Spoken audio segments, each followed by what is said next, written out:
All right, the last thing that I want to mention within this video series about Overdrive is kind of the book landing page, as this has a lot of really good information on it.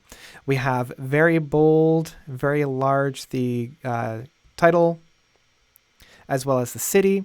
We've got the book series.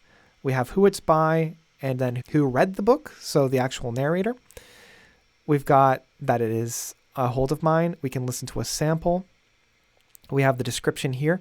We also have within the creators, we have the author and the narrator, and we can look at all of the items that Victoria Schwab has done that we have access to. And we can also look at all of the books that the narrator has done. So if you really like the narration of this and you want to find more books that they've done, looks like it's only the one. Finally, the details just give us metadata, so it's information about the book itself, and then any reviews about the book. So it's a good indicator of whether or not this is going to be a good book or material that I want to listen to. You can listen to a sample, as well as look at the subject headings of this. I'm going to click back.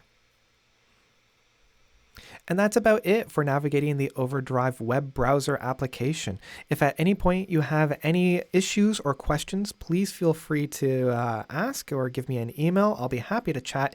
Half the fun is just diving in and browsing yourself, finding what works best for you for finding your materials, and see if you'll be surprised at some of the items that you'll pull through. Happy diving and good luck finding those books.